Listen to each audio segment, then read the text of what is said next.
Las aguas alrededor de Galápagos están subiendo de temperatura otra vez.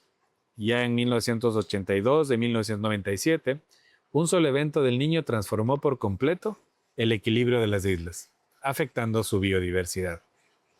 Casi 30 años después, el fenómeno regresa, y esta vez con el cambio climático acelerando entre una crisis y la siguiente.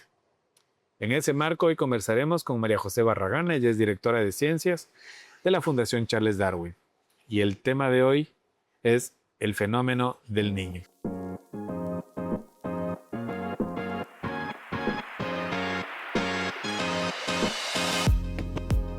Esto es The Station, una serie de podcasts que llega directamente desde la Estación Científica Charles Darwin, donde nos sumergimos en historias de ciencia y maravillas de las Islas Galápagos. Mi nombre es Roberto Maldonado y le estaré acompañando en el día de hoy. Hola María José, ¿cómo estás? Hola Coco, buenos días. Empecemos por lo primero. ¿Cómo me definirías qué es el fenómeno del Niño? Primero podríamos referirnos a que el fenómeno del Niño, o conocido como fenómeno del Niño, ha sido redefinido y el concepto ha sido enfocado en un evento oceanográfico atmosférico que se presenta en el mundo con una periodicidad que no es regular, con intensidades que no son siempre las mismas y que está afectando dinámicas, procesos, funciones oceanográficas que tienen implicaciones locales y regionales a escala global. ¿Ese cambio significa que puede que ya no sea tan fuerte o que la frecuencia es más recurrente? Según los datos históricos de este evento, se pretende o se piensa que la frecuencia y la periodicidad y la intensidad del efecto o del evento cambia, siempre tendiendo a un incremento. Y el incremento se mide o se cuantifica en función de los cambios que produce, de los impactos que ocasiona, pero también tomando en cuenta elementos adicionales al efecto que este evento puede causar, como por ejemplo cambios a escala global que están acelerando o que están intensificando su presencia, O sea que efecto. pueden ser más fuertes y eso significa más destructivos de alguna Así manera es. con la Así es. biodiversidad y con el... Así es. ¿Qué diferencia este 2026 de los anteriores?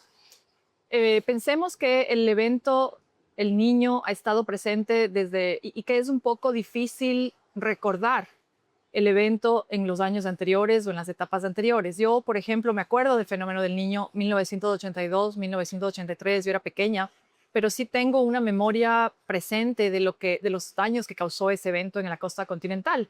A continuación, el evento del 97-98, yo ya estaba adulta, ya trabajaba en la zona continental, entonces tengo esa línea temporal muy viva y muy presente en mi memoria. Sin embargo, es poco viable que alguien pueda recordar eventos muy atrás en el tiempo, porque obviamente eso nos permitiría entender y comparar la incidencia, la fortaleza o los daños que causó. La diferencia se radica justamente en que cada vez se piensa que van a ser más cercanos, más periódicos, más presentes, con frecuencias mucho más cortas y con intensidades mucho más grandes. Entonces, esa predicción o ese escenario que describe a este evento como más presente, más fuerte, también nos pone en una situación de entender qué y hasta dónde esa presencia, esa periodicidad y esa fuerza va a causar y qué efectos va a causar. Nos hace de alguna manera ser más previsivos. Debería, pero no necesariamente es el caso. Nosotros sabemos que es un evento que va a venir, nosotros sabemos que hay consecuencias y nosotros sabemos que hay riesgos.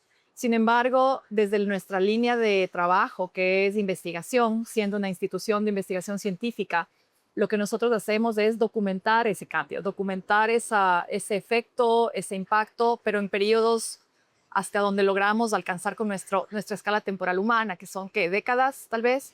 Sin embargo, la proyección a nivel de prevención o a nivel de mitigación de esos impactos debería necesariamente hacerse a largo plazo. Y esa es la dificultad, esa es un poco la debilidad de que el ser humano naturalmente tiende a tener espacios o márgenes temporales mucho más reducidos debido a nuestro ciclo vital. Pero sí debería ser y Y no necesariamente hablando es. de lo que compete el estudio de la biodiversidad, digamos, ¿qué enseñanzas nos dejó el fenómeno del 82, 83 y el del 97?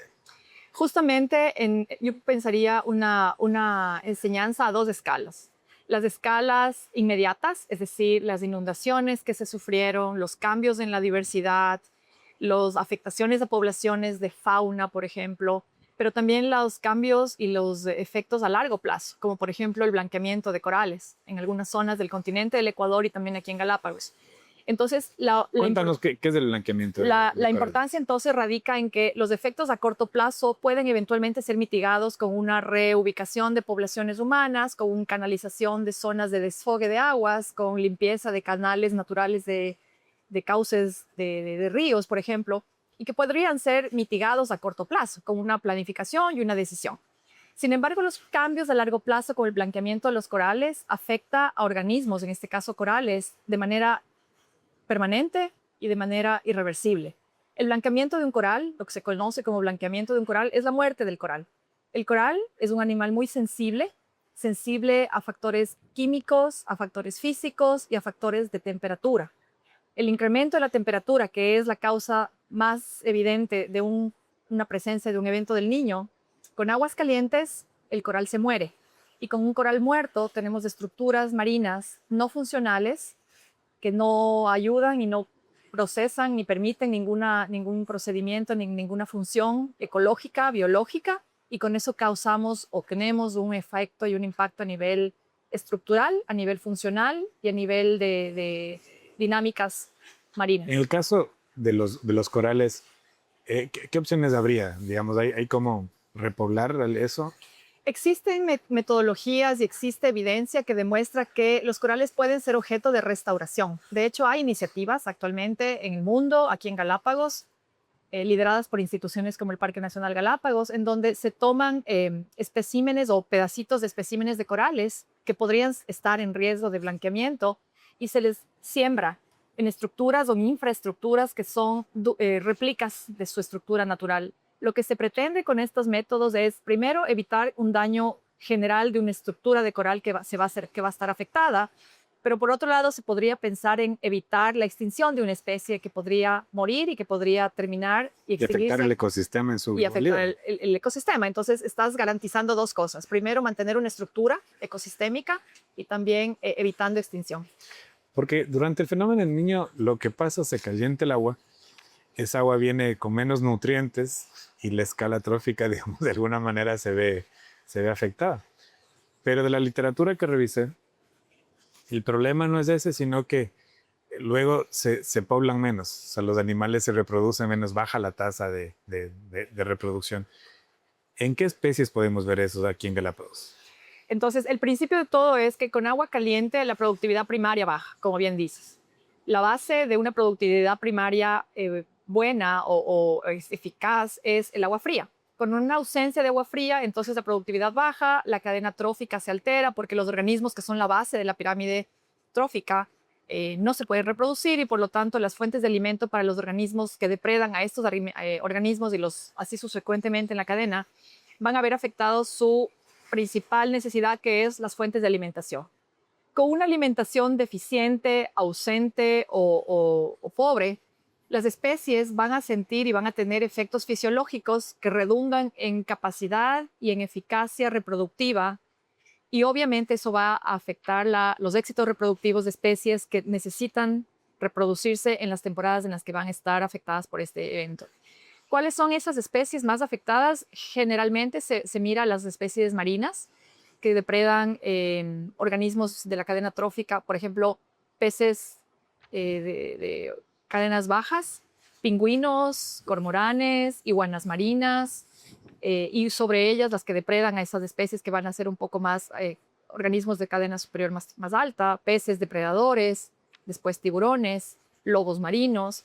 Pero no solamente por la falta de alimentación. Estas especies van a haber afectado también la fase reproductiva, porque no teniendo alimento van a tener una capacidad reproductiva disminuida, una presencia o disminución de sus hormonas reproductivas, de su capacidad de producir células reproductivas saludables. Como que no ven el momento de reproducirse. No ven ni el momento ni el espacio, porque uno de los efectos más evidentes, y esta es la experiencia que tengo también de la zona continental en el fenómeno 97-98, es que con la mayor cantidad de lluvias que generalmente está asociada a un evento El Niño, Se alteran las costas. crece toda la vegetación, y la vegetación que crece, que no necesariamente es nativa, sino que muchas veces es invasora, cubre áreas en donde normalmente no está. Y esas áreas, coincidencialmente, son sitios de anidación de las especies que dependen de estos sitios para anidar y para reproducirse. Entonces tenemos piqueros patas azules, piqueros de Nazca, piqueros en algunos casos enmascarados, que no tienen sitios de reproducción, o que por otro lado anidan en esos sitios y que la correntía y las lluvias acarrean y arrastran sitios de anidación. La Fundación Darwin ha hecho enormes esfuerzos por monitorear la biodiversidad a lo largo de la historia. Y eso es clave para entender el antes y el después de cada evento. Entonces yo veo publicaciones muy importantes de lo que fue el 82, 83, en el 97 igual. ¿Cómo está la situación actualmente antes del niño, ¿no? O sea, los datos de la biodiversidad? Bueno, nosotros mantenemos varios programas que son líneas de investigación basadas en un monitoreo biológico ecológico a largo plazo. Eso nos da tres ventajas cualitativas y cuantitativas, porque tenemos patrones y referencias con qué comparar. Entonces tenemos, por un lado, una línea de larga duración, tenemos, por otro lado, sitios, localidades de estudio permanentes, es decir, siempre en el mismo lugar, y por otro lado tenemos también una experiencia a nivel de nuestros grupos de investigación que han estado presentes durante toda esta temporada. Entonces, esas tres ventajas nos permiten tener conocimiento o referencias de un antes, ahora mismo de un durante, e idealmente de un después. ¿Qué estamos haciendo ahora? Estamos aumentando criterios, aumentando indicadores, aumentando variables de medición de los efectos, tomando en cuenta que mantenemos y seguimos manteniendo una línea de investigación de un monitoreo a gran escala, en marino, en terrestre. Pero claro, la presencia del evento del niño de este año nos obliga a tomar y a tener atención a otros elementos que normalmente no son parte del monitoreo. ¿Cómo cuáles? Como por ejemplo temperatura superficial del mar en zonas más cercanas a la costa, como por ejemplo temas reproductivos de especies que están siendo o que podrían ser amenazadas en cuanto a las temporadas, a la estacionalidad, a los sitios. Y esos elementos adicionales, que son datos que se siguen aumentando, nos van a permitir complementar la información que ya tenemos en años considerados normales. ¿Y hay alguna especie que actualmente está digamos, en mayor vulnerabilidad antes del niño? Esa respuesta es bastante subjetiva. Si yo miro a grosso modo, podemos decir que dependiendo del ambiente, si es marino, si es terrestre, porque obviamente hay diferencias. O sea, de las que pueden ser más afectadas. Corales van a ser seguramente los grandes perdedores, que es algo que muchas veces existe evidencia que documenta eso, porque son organismos muy sensibles a los cambios. En otros organismos, por ejemplo, me ocurre aves terrestres. Las aves terrestres también pueden sufrir efectos por la cantidad de lluvia o por la cobertura de zonas de anidación, otra vez, pero que podrían tener de alguna manera una oportunidad adicional, una alternativa adicional si encuentran una zona de anidación que no esté afectada. Pero en los corales dependen 100% de unas características oceanográficas y de temperatura muy reducidas. El rango de su tolerancia a esos cambios es muy limitado. Eso les hace más vulnerables. La literatura dice que este va a ser mucho más fuerte que los anteriores. Digamos, ¿se tenía previsto algo así? Bueno, los escenarios climatológicos que se están planteando existen desde hace algunos años, y seguramente esos modelos que predicen el evento del niño pueden más o menos acercarse a una predicción ajustada a la realidad. Sin embargo, existen escenarios más y menos conservadores para esto, dependiendo qué datos se utilizan, dependiendo qué modelos se corren, dependiendo qué disponibilidad de información se tiene. El niño 2026 era un evento que estaba más o menos en el radar de la ciencia y de las instituciones y personas que realizan estos modelos. Sin embargo, cada día o cada semana y cada mes que se va acercando a la presencia y a la mayor incidencia de este evento, se va ajustando esa predicción a modelos más reales. Claro, y de lo que veo, va pasando las semanas, no meses, sí, semanas, y se va cerrando, digamos, la probabilidad. O sea, ahora cada vez es más certero de que va a estar fuerte en los siguientes, porque también siguientes meses. Tomas en cuenta que en las últimas décadas, en los últimos lustros, todos los efectos que acentúan o que hacen más evidente los efectos de un niño van a ser también más fuertes. Entonces tienes mayor cantidad de emisiones, tienes mayor y mejor o mayor y peor capacidad de planificación urbana en zonas costeras, tienes mayor erosión, tienes mayor cantidad de zonas urbanas influenciadas por mareas que pueden ser. Entonces, sí, el fenómeno del niño puede ser más fuerte y más presente y más frecuente, pero también la capacidad de resistir a esos efectos es menor. Entonces tienes una relación inversa. Más o menos, ¿qué tiempo toma a la biodiversidad recuperarse de un niño? Y pensando que si este es más fuerte, ¿en qué tiempo podríamos ver volver a la normalidad, si se puede mencionar? Esa es una pregunta muy prematura para ser respondida. Creo que no hay ahora indicios de cuál va a ser primero el nivel de afectación y por lo tanto sería poco realista pensar en un periodo de recuperación. Porque, pero pensando, por ejemplo, en el 97, ¿qué tiempo de recuperación tuvo, digamos, la biodiversidad para recuperarse? En Galápagos no estoy muy clara de cuánto tiempo demoró hasta que, por ejemplo, colonias de aves puedan volver a anidar en las zonas que solían hacerlo. Pero yo te puedo decir en el continente que también tengo una referencia de un ecosistema muy similar a Galápagos, que es la Isla de la Plata, en donde el fenómeno del Niño de 97-98 también le dio durísimo. Y de hecho, de las 16 parejas de albatros que anidaban en la Isla de la Plata, quedaron solamente 2 parejas anidando en la isla, en el fenómeno y después del fenómeno, como por aproximadamente 6-7 años. Esa es una referencia que te doy porque es algo de lo que conozco. Yo estaba y trabajaba en esa zona en esa época. En el contexto de Galápagos, tal vez la incidencia de otras variables oceanográficas, climatológicas, geográficas puede variar, pero lo que te puedo decir es que ecosistemas como corales otra vez van a demorar mucho si es que logran recuperarse. De hecho, hay evidencia que corales y arrecifes en la zona de Isabela, costa este y costa oeste, se dañaron en el fenómeno 82-83 y nunca lograron recuperarse. O sea, fueron arrecifes que se murieron y que no se recuperaron y que quedaron como corales blanqueados después de ese evento. Hablemos de las iguanas, porque, claro, ellas sufren, son de las directas que sufren con el calentamiento del mar y la poca disponibilidad de alimento que tienen. Entiendo que hubo un estudio genético sobre el impacto de las iguanas en un fenómeno del Niño. ¿Qué nos puedes contar de eso?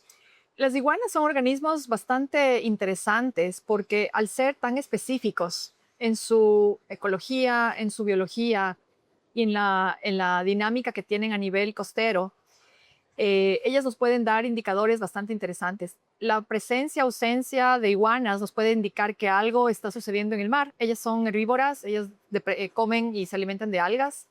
Y entonces en una temporada en la que la temperatura del agua sube de manera importante, es muy probable que las iguanas no van a tener alimento y van a morir. Entonces es un indicador importante el saber cómo está la población de las iguanas en las colonias que ya se conocen como más abundantes o más saludables.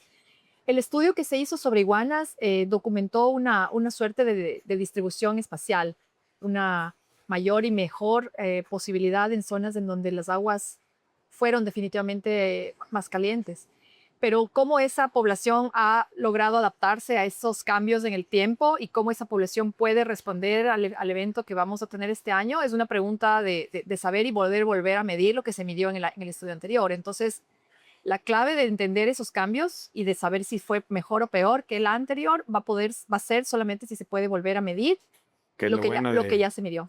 Que es lo bueno de la investigación científica que hace la Darwin, que es comparable en el tiempo. Es comparable en el tiempo, así es.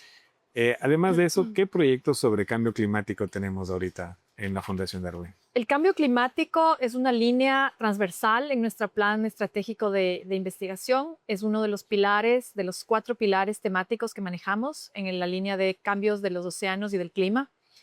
Y como pilar estratégico está integrado en varias de las iniciativas de investigación que tenemos, tanto terrestres como marinas. En la línea terrestre nosotros tenemos e incluimos la línea de clima en todo lo que se relaciona con restauración ecológica en zonas altas, sobre todo pensando en el evento, en el efecto que causa el cambio climático en, por ejemplo, estructuras y funciones de bosques de escalesia, que son bosques de especies amenazadas, que son fundamentales para la sobrevivencia de otras especies amenazadas, como por ejemplo el pájaro brujo y otras especies de aves terrestres. El clima se relaciona también con la capacidad o mejor habilidad de especies invasoras, en este caso, como mora, como Philornis downsii, que pueden tener una ventaja sustancial frente a otras especies que no son invasoras ante un efecto climático. Entonces, estamos midiendo no solamente la capacidad invasora de una especie, sino cómo esa capacidad invasora puede aumentar o puede mejorar su habilidad de invadir o de colonizar áreas que no están colonizadas. En la línea marina hay varias líneas de trabajo en el área de clima versus reproducción de aves marinas, por ejemplo, que es otra de las líneas que tenemos investigación, información de larga duración, de décadas de trabajo, principalmente con albatros, con piqueros, perdón, con pingüinos y con cormoranes no voladores. Tenemos líneas de trabajo de clima relacionado con corales, otra vez, con ecosistemas de aguas profundas y también con el tema de pesquerías, que es un sector de gran importancia para Galápagos, en donde está involucrada no solamente la parte biológico-pesquera, que es la ciencia pura, que documenta y presenta evidencia de cómo están esas especies de peces de interés comercial, sino también en la línea de investigación que permite entender cómo este sector, que depende de un recurso pesquero que puede estar afectado por el cambio climático, podría encontrar escenarios de poblaciones más, menos vulnerables o más o menos afectadas. Conocimiento científico bastante útil para las próximas décadas. Para las próximas décadas y siglos, ojalá. Tenemos líneas de ciencia ciudadana como para que podamos ir alimentando si la comunidad ve algún cambio o los guías naturalistas pueden ver algún cambio ahora durante el niño. Nosotros tenemos una línea importante de articulación entre ciencia y educación. El programa de educación, el EcoProgram de la Fundación Charles Darwin, tiene varias acciones, iniciativas enfocadas en jóvenes, en niñas y niños, en estudiantes y también en líderes. En varias de las iniciativas que el EcoProgram desarrolla se incluyen actividades que están relacionadas con investigación desde una perspectiva más educativa.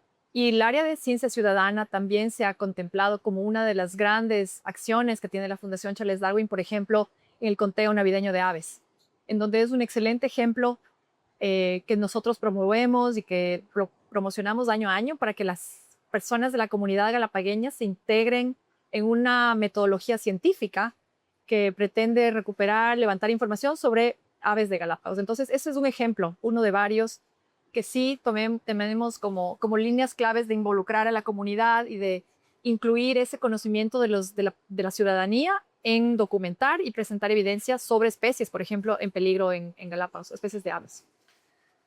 Quisiera comprometerte para de aquí a no sé si 6, 8, un año, hablar sobre exactamente qué pasó en el fenómeno del niño, pero si nos llevamos a ese momento, ¿qué quisieras decir en ese momento sobre qué pasó?